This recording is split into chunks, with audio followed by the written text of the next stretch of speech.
And we are back, ladies and gentlemen, boys and girls, children of all ages. It is me, Duke CT, and what about AEW? Oh, AEW.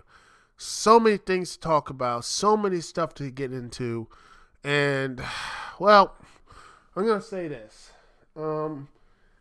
AEW is different. It's, they are trying. There's a lot of rough spots in it, but there's good stuff too. There's some good stuff I liked about it. I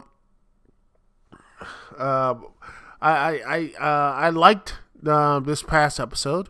I liked there was some consequences for the wrestlers and such. There was consequences and seeing how, moving forward, the villains I think the Elite just got completely annihilated. Kenny probably has no more confidence in himself after losing. The Young Bucks were completely destroyed, and then Cody and his stuff with MJF. But yeah, so we ain't talk about what happened with Kenny and John Moxley. And a lot of people who watch, and let me tell you, I watched that match live, and holy crap, you don't want to talk about just hardcore and craziness and some hilarious stuff. I saw barbed wire, we saw glass, and the sugar glass, which was, broken and all that type of stuff. But, man, that was hard. But yet, the most interesting one is, not the barbed wire tables that the rest of the Elite, the Young Bucks, helped out. But also, the mouse trap. The mouse trap, which was, I was funny. And I laughed at it. Come on now, that was hilarious, people. But the way it was, I think it went a little too long, personally. I think the match went a little too long. That's one of my problems with AEW. It's the same issue I have with NXT takeovers. You have a certain number of matches. Some of the matches need to be like maybe 5, maybe 10 minutes or something. Not like 15 or 20 or even 30. Some matches don't need to be 30-minute long epicness, all right? Okay, we can roll with that, right, people? Not all matches need to be 30 minutes long. Cool? But yeah, there's a lot of people out there who are a little bit on the, oh boy, Moxley and Omega was a little too violent. And maybe it's just my jadedness because I've seen a lot more hardcore stuff. I mean, hell, you got to look at John Moxley's history, which, had a saw, a bone saw. I think a little saw that came in and blooded him out, like real hardcore stuff, which if the mainstream audience watched, they would want to ban wrestling forever. I mean, you'd think people say Hell in a Cell and Mick Foley was hardcore, but no, ECW or Japanese death matches and all that. I mean, CZW. Holy crap, those matches, man. Those were insane. Especially the CZW death matches and just the Japan death matches. They really put the death in death matches. Oh my goodness. And those matches, man. Those matches were scary. All right? Those matches were terrifying. And if you want to watch those things are scary matches. No jokes, all right? But I do sense the anger and the kind of piss offness people have with this match.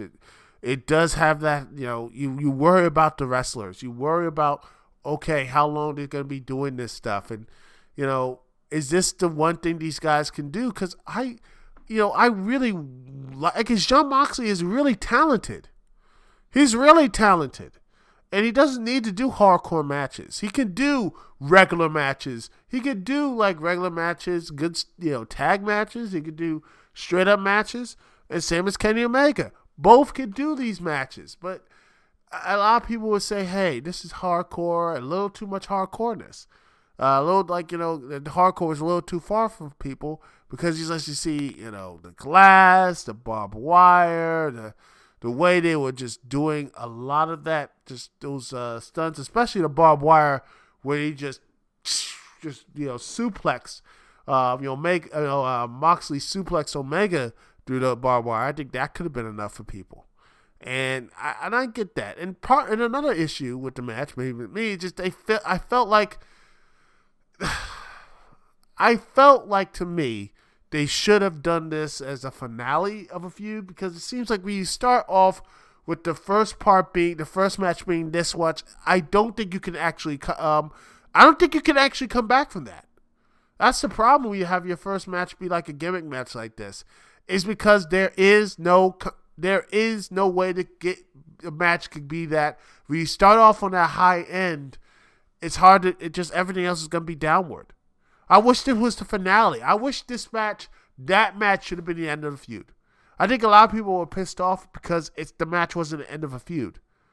I mean, think about it. If that match was the ending of like one Moxley, winner first, he took on Moxley and Kenny Omega beats Moxley, regular match.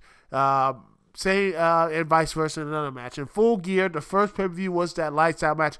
That was going to be the rubber match. That was going to be like, this match was that type of thing.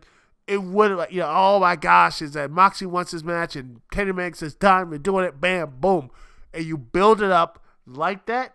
I think people would have been a little bit angry and see how, a little less angry. And, because of that, I think that's why the reason why some people are angry at this match, because you see people are so high up and so like the hardcore, the blood and all this stuff.